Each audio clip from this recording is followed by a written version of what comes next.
Hello friends, welcome back to my channel. तो आज हम लोग पढ़ने वाले हैं क्लास 10th का ऑब्जेक्टिव क्वेश्चन जो आपके आने वाले सभी बोर्ड के एग्जाम के लिए महत्वपूर्ण है। आज हम लोग पढ़ने वाले हैं सामाजिक विज्ञान का राजनीतिक शास्त्र, जिसमें पाठ का नाम है पाठ का नाम है लोकतंत्र में प्रतिस्पर्धा एवं संघर्ष। तो यही इस पाठ का नाम है। तो दोस्तों, इन जो सभी वीडियो बन रहा है ना, इसका प्लेलिस्ट बन जा रहा है विषय वाइज, जैसे कि सब्जेक्ट वाइज प्लेलिस्ट बन रहा है। इसका मतलब होता है ना, जैसे प्लेलिस्ट का मतलब होता है कि आप लोग कोई भी वीडियो प्लेलिस्ट में जाकर ओपन कीजिएगा ना, तो जैसे 1 नंबर वीडियो चला रहे हैं तो उसके बाद भगाने वाला जो क्लिक कीजिएगा ना, इस पे भगाने वाले पर, तो 2 नंबर वीडियो आ जाएगा। फिर 2 नंबर के बाद आप लोग भगाने वाले पर क्लिक कीजिएगा तो 3 नंबर वीडियो आ जाएगा। इसी को प्लेलिस्ट बोला जाता है। जैसे कि वीडियो को सीरीज वाइज कर देना ही प्लेलिस्ट कहलाता है। तो चलिए, आज का हमारा पहला क्वेश्चन है। तो पहला क्वेश्चन में दिया गया है, चिपको आंदोलन किस उद्देश्य से चलाया गया था? तो इसका पहला ऑप्शन है पर्यावरण की सुरक्षा से, दूसरा ऑप्शन है नशाबंदी के लिए, तीसरा ऑप्शन है भंगी मुक्ति के लिए और चौथा ऑप्शन है सुशासन के लिए। तो चिपको आंदोलन किस उद्देश्य से चलाया गया था? तो यह पर्यावरण के संरक्षण के लिए चलाया गया था। और जैसे कि चिपको आंदोलन चला करके पर्यावरण का किस तरह से सुरक्षा की जाती थी, तो जैसे कि कोई भी पेड़ काटने आते थे ना, तो जो यहाँ पर जो चिपको आंदोलन के नेता थे, चला रहे थे जो चिपको आंदोलन को, तो वो लोग पेड़ को चिपक कर खड़े हो जाते थे और बोलते थे कि पहले हमको काटो, उसके बाद पेड़ को काटना है। तो इसीलिए इसको चिपको आंदोलन बोला गया। चलिए, अगला क्वेश्चन है 35 नंबर। और आप लोग सोच रहे होंगे 35 नंबर 34 नंबर से क्वेश्चन क्यों कराया जा रहा है। तो ये जो पाठ है ना, लोकतंत्र में प्रतिस्पर्धा एवं संघर्ष, तो इसका एक पाठ मतलब कि दो वीडियो में ये कंप्लीट हुआ, क्योंकि इसमें बहुत ज़्यादा क्वेश्चन था, तो इसीलिए 2 वीडियो में कंप्लीट कराया जा रहा है। चलिए, अब दूसरा नंबर क्वेश्चन है आज का, संपूर्ण क्रांति का उद्देश्य क्या है? तो संपूर्ण क्रांति का उद्देश्य क्या था? तो पहला ऑप्शन है लोकतंत्र की स्थापना, दूसरा ऑप्शन है निर्वाचित सरकार को बदलना, तीसरा ऑप्शन है सैनिक तंत्र की स्थापना, चौथा ऑप्शन है इनमें से कोई नहीं। तो इसका सही उत्तर हो जाएगा निर्वाचित सरकार को बदलना, निर्वाचित सरकार को बदलना। 36 नंबर क्वेश्चन है, 1977 की लोकसभा के चुनाव में किस दल को स्पष्ट बहुमत मिला? तो 1977 की लोकसभा के चुनाव में किस दल को स्पष्ट बहुमत मिला? तो चलिए, इसका ऑप्शन देखते हैं, उसके बाद आंसर को क्लिक कर देंगे। तो पहला ऑप्शन है भारतीय जनता पार्टी, दूसरा ऑप्शन है भारतीय राष्ट्रीय कांग्रेस को, तीसरा ऑप्शन है जनता पार्टी को और चौथा ऑप्शन है भारतीय कम्युनिस्ट पार्टी को। तो 1977 की लोकसभा के चुनाव में जनता पार्टी को सबसे ज्यादा दल बहुमत प्राप्त हुआ। अगला क्वेश्चन है 37 नंबर। 37 नंबर क्वेश्चन में दिया गया है, किस राज्य से हिंदी को राष्ट्रभाषा बनाने के विरुद्ध आंदोलन की शुरुआत हुई? तो किस राज्य से हुई थी? तो तमिलनाडु से। इसका सही उत्तर क्या हो जाएगा? तो ऑप्शन बी हो जाएगा। और भाषा के आधार पर सबसे पहला राज्य कौन सा बना है? तो यह भी क्वेश्चन पूछता है आपके बोर्ड के 10th के लिए, इंपॉर्टेंट है कि जैसे कि भाषा के आधार पर सबसे पहले आंध्र प्रदेश को बनाया गया था। चलिए, अगला क्वेश्चन है 38 नंबर, चिपको आंदोलन की शुरुआत किस राज्य से हुई थी? तो चिपको आंदोलन की शुरुआत सबसे पहले किस राज्य से हुई थी? तो यही बता रहे थे, उत्तराखंड से। और पेड़ पौधे के मतलब पेड़ पौधे से संबंधित था ये आंदोलन। और पेड़ पौधे की बात आई हुई है तो सबसे पहले सबसे ज्यादा पेड़ पौधा किस राज्य में है? तो यह है मध्य प्रदेश में। 1 नंबर पाता है मध्य प्रदेश। और सबसे कम कहाँ है? तो सबसे ज्यादा है मध्य प्रदेश में। और सबसे कम कहाँ है? तो सबसे कम है हरियाणा में। तो यह डाटा भी याद कीजिएगा, जैसे एक्स्ट्रा फैक्ट के रूप में यह भी याद कर लीजिएगा। जो भी बोर्ड के एग्जाम के लिए महत्वपूर्ण है वो सभी मैं बता दे रहा हूँ, आप लोग याद कर लीजिएगा। चलिए, अगला क्वेश्चन है 39 नंबर। 39 नंबर में दिया गया है, दलित युवाओं का संगठन दलित पैंथर्स कब बना? दलित युवाओं का संगठन का क्या नाम था? दलित पैंथर्स था। तो यह कब बना था? तो यह बना था 1972 ईस्वी में, 1972 में बना था। तो इसको आप लोग याद रखिएगा। अगला क्वेश्चन है 40 नंबर। 40 नंबर में क्वेश्चन में दिया गया है, किसी विशेष वर्ग या समूह के हितों को बढ़ावा देने वाले संगठन को किस नाम से पुकारा जाता है? तो किसी विशेष वर्ग या समूह के हितों को, मतलब कि आप लोग समझ रहे होंगे क्या बोल रहा है इसमें, कि किसी विशेष वर्ग या समूह के हितों को बढ़ावा देने वाले संगठन को किस नाम से पुकारा जाता है? तो इसका पहला ऑप्शन है आंदोलन से, दूसरा ऑप्शन है राजनीतिक दल से, तीसरा ऑप्शन है कल्याणकारी राज्य से और चौथा ऑप्शन है हित समूह। तो किसी विशेष दल के बारे में, हित के बारे में सोचा जाए तो उसे हित समूह कहा जाता है। तो इसीलिए ऑप्शन डी इसका सही उत्तर हो जाएगा। अगला क्वेश्चन है 41 नंबर, किस प्रदेश के दलितों के सामाजिक आर्थिक बदलावों से दलित पैंथर्स संबंधित हैं? तो यह किस राज्य से संबंधित है? तो यह है महाराष्ट्र से संबंधित। इसका ऑप्शन बी सही उत्तर हो जाएगा। अगला क्वेश्चन है 42 नंबर। तो 42 नंबर क्वेश्चन में दिया गया है, नेल्लौर में तारी विरोधी आंदोलन में कितने गांवों की महिलाओं ने भाग लिया? तो कितने गांव की महिलाओं ने भाग लिया था? तो पहला ऑप्शन है करीब 4000 गांवों की, दूसरा ऑप्शन है करीब 5000 गांवों की। तो 5000 गांवों की महिलाओं ने भाग लिया था, यही इसका सही उत्तर हो जाएगा। 43 नंबर क्वेश्चन है, नर्मदा घाटी परियोजना किससे संबंधित है? तो नर्मदा नदी घाटी परियोजना, जैसे कि यहाँ पूरा नाम नहीं लिखा है, नर्मदा नदी घाटी। और जब नदी लिखा होता है तो आप लोगों को समझना आसान हो जाता है कि नदी में क्या होता है, पानी होता है। तो पानी से संबंधित है, यानी कि ऑप्शन सी इसका सही उत्तर हो जाएगा, जल। 44 नंबर क्वेश्चन है, 44 नंबर क्वेश्चन में दिया गया है राजीव गांधी लोंगोवाल समझौता कब हुआ था? तो राजीव गांधी लोंगोवाल समझौता हुआ था 1985 ईस्वी में। तो 1985 ईस्वी इसका सही उत्तर हो जाएगा, इसको आप लोग याद कर लीजिएगा। 45 नंबर क्वेश्चन में दिया गया है भारतीय लोकतंत्र में सत्ता के विरुद्ध जनाक्रोश किस दशक से प्रारंभ हुआ? तो इसका पहला ऑप्शन है 1960 के दशक से, दूसरा ऑप्शन है 1970 के दशक से, तीसरा ऑप्शन है 1980 के दशक से और चौथा ऑप्शन है 1990 के दशक से। तो आप लोग विचार कीजिए कौन सा उत्तर सही होगा।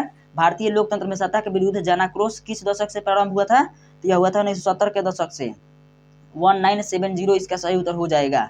अगला क्वेश्चन है 46 नंबर। 46 नंबर क्वेश्चन में दिया गया है राष्ट्रीय पुनर्वास नीति को कब स्वीकृति मिली? तो स्वीकृति कब मिली? तो राष्ट्रीय पुनर्वास नीति को कब स्वीकृति मिली? तो यह मिली थी 2003 में। तो 2003 इसका सही उत्तर हो जाएगा 2003। चलिए अगला क्वेश्चन है 47 नंबर। 47 नंबर क्वेश्चन में दिया गया है किस सन के चुनाव के बाद से ही भारतीय राजनीतिक में एक राजनीतिक दल के वर्चस्व का दौर समाप्त हो गया? तो किस मतलब कब के चुनाव के बाद से यह हुआ? तो यह हुआ 1989 के चुनाव से बाद, 1989 के चुनाव के बाद से यह समाप्त हो गया।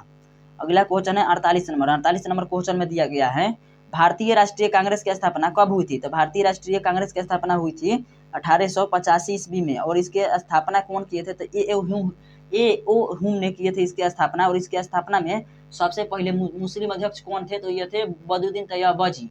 और सबसे पहले महिला अध्यक्ष कौन थी? तो सबसे पहले महिला अध्यक्ष थी एनी बेसेंट। और उसके बाद सबसे पहले इसमें जब यह स्थापना हुआ था कांग्रेस का, इसमें सबसे पहले मतलब भारत के महिला अध्यक्ष कौन थी? तो सरोजिनी नायडू सबसे पहले भारत के महिला अध्यक्ष थी।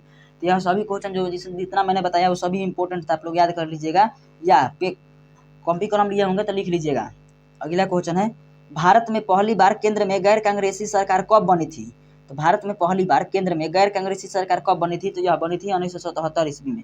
और कांग्रेस से एक और क्वेश्चन पूछता है जैसे कि गांधी जी ने कांग्रेस की अध्यक्षता कब की थी? तो यह बोर्ड के एग्जाम में अगर जो पूछना होगा ना कांग्रेस से, तो सबसे पहले यही क्वेश्चन पूछता है। तो यह गांधी जी ने बेलगाम में सबसे पहले किए थे, सबसे पहले का एक बार किए ही है 1924 ईस्वी में गांधी जी किए थे बेलगाम में कांग्रेस की अध्यक्षता। 50 नंबर क्वेश्चन है भारतीय जनता पार्टी का चुनाव चिन्ह क्या है? तो भारतीय जनता पार्टी बीजेपी का चुनाव चिन्ह क्या है? तो ये तो सभी लोग जानते हैं, सभी लोग जानते हैं कि बीजेपी का चुनाव चिन्ह कमल का फूल है। चलिए आगे क्वेश्चन है 51 नंबर।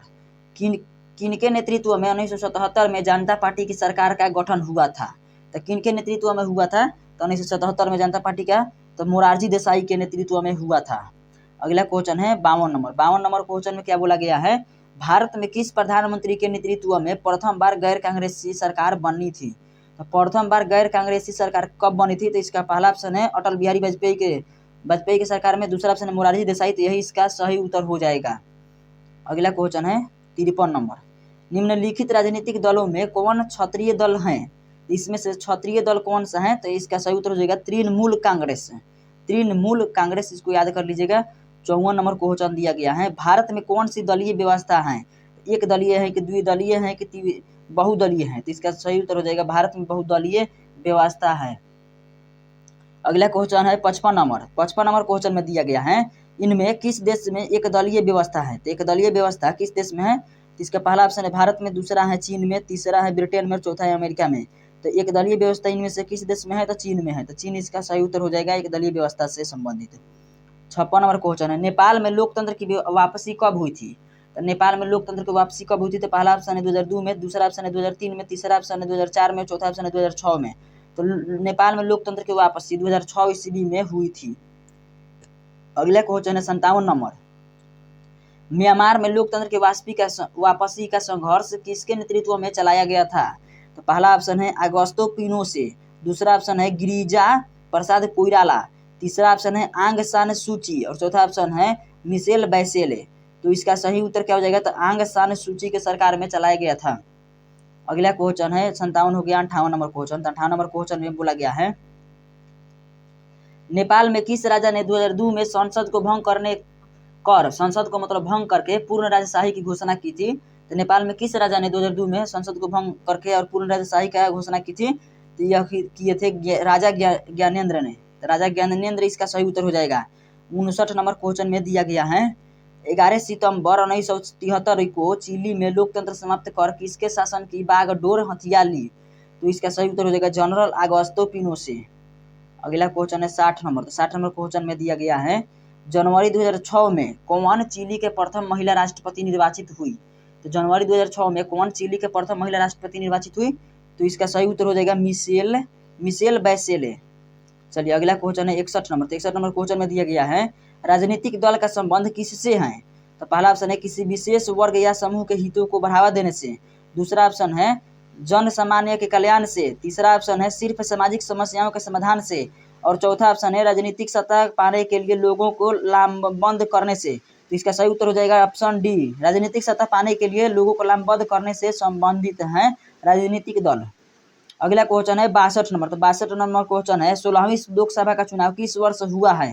तो 16वीं लोकसभा का चुनाव किस वर्ष हुआ। तो इसका सही उत्तर क्या हो जाएगा। तो पहला ऑप्शन है 2012 में, दूसरा ऑप्शन है 2013 में, तीसरा ऑप्शन है 2014 में, चौथा ऑप्शन है 2010 में। तो 16वीं लोकसभा का चुनाव कब हुआ था। तो 2014 में हुआ था। चलिए अगला क्वेश्चन देखते हैं। तो अगला क्वेश्चन दिया है 63 नंबर। 63 नंबर क्वेश्चन में बोला गया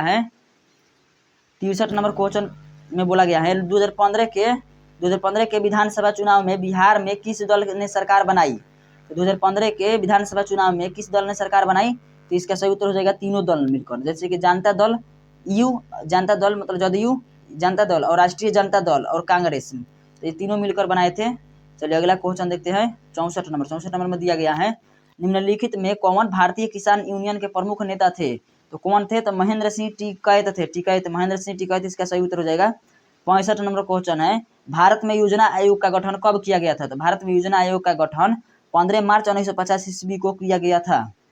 अगला क्वेश्चन है दोस्तों, आज के लिए इतना ही। वीडियो देखने के लिए धन्यवाद।